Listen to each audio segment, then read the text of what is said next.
Hola, ¿qué tal? Muy buenas tardes, bienvenidos a Semana TV. Hoy tenemos un invitado muy especial, se trata de Michael Greenspon. Él es presidente de la Sociedad Interamericana de Prensa. Se encuentra en este momento en Cali, en el Valle del Cauca, en una nueva versión del CLAC y también participando de los 50 años de la Universidad Autónoma de Occidente desde el Valle del Cauca, desde Cali, donde nos atiende y para nosotros es un verdadero honor saludarlo. Mr. Greenspon, hello, good afternoon, welcome to Semana TV. It's an honor talking to you today. Yeah, glad to be here.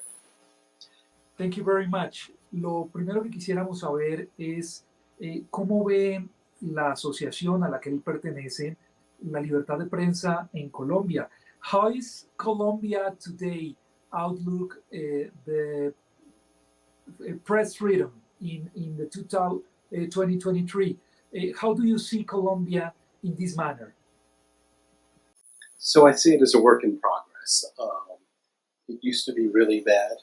You go back 2015, 2014, before then, it just wasn't safe to be a journalist. Journalists were being murdered. Attacks were quite rampant. Since then, it's improved, but there's reasons to be concerned. So when the president or others target media for verbal attacks, it is a reason for concern. Mr. Greenspon, we are very interested about the most representative threats in the region. What do you think is the most representative threats for journalists and journalism here in Latin America? What advice can you give us as a journalism here in Colombia?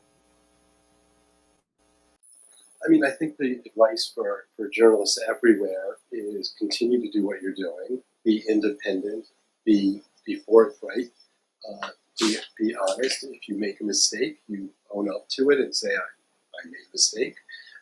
It's to step up and argue on behalf of the media, on behalf of freedom of expression, on behalf of freedom of the press.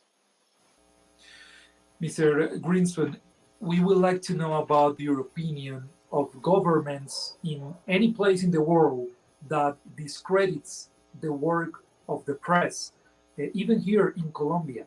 What are your opinions about those governments? What are your message for those governments? Yeah, I mean, they're honest disagreements. Governments are free to critique the media. There's a difference between that and attacking the media. And whether that's happening here in Venezuela, in Guatemala, in Russia, that's unacceptable behavior. And we as the media need to stand behind each other and say to them that that's not acceptable. And we need to, frankly, get the governments that support freedom of expression to step up and say that's not acceptable. In the outlook in the region, which is the country who have suffered the most of a violation of the freedom of press, of press freedom?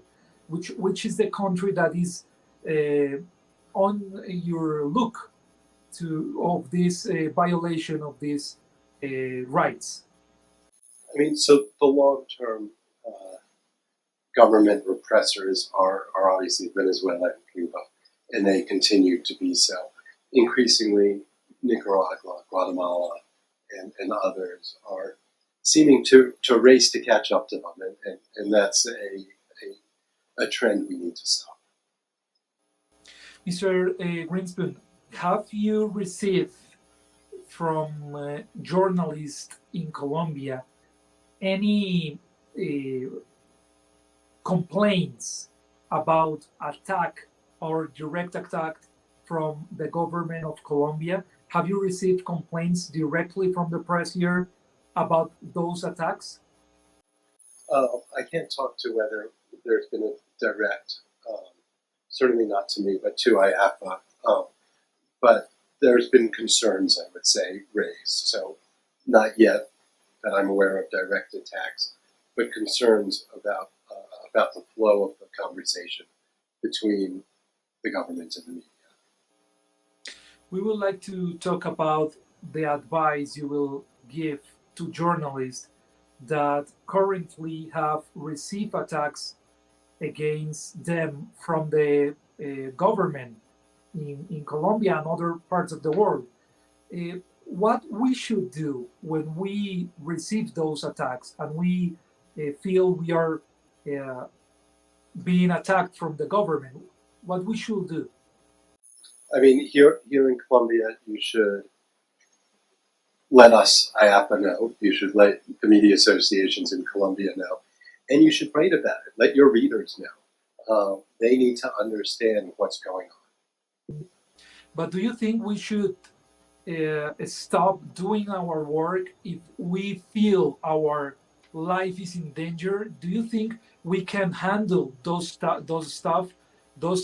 parts, the danger of our life and our work? How can we put this together and try to be happy with our work in those countries? Yeah, each journalist has to make a decision for their own. I mean, we at the New York Times will not send someone into a danger zone unless they volunteer. And I think if a journalist, is feeling threatened and they feel their life is in danger, they need to take precautions. Whether that's stop, whether that's leave, is for them to determine. But I'm never going to tell a journalist to put their life on the line. Mr. Greenspon, those concerns you have in Colombia, you have said you have concerns in Colombia about the press freedom. Will you talk to the government about these concerns specifically? If I'm asked to come here and talk to the government, then yes, I would. I would talk to the government. I'm not doing that on this trip. This trip is specifically to see the university and Clive, and to talk about journalism education.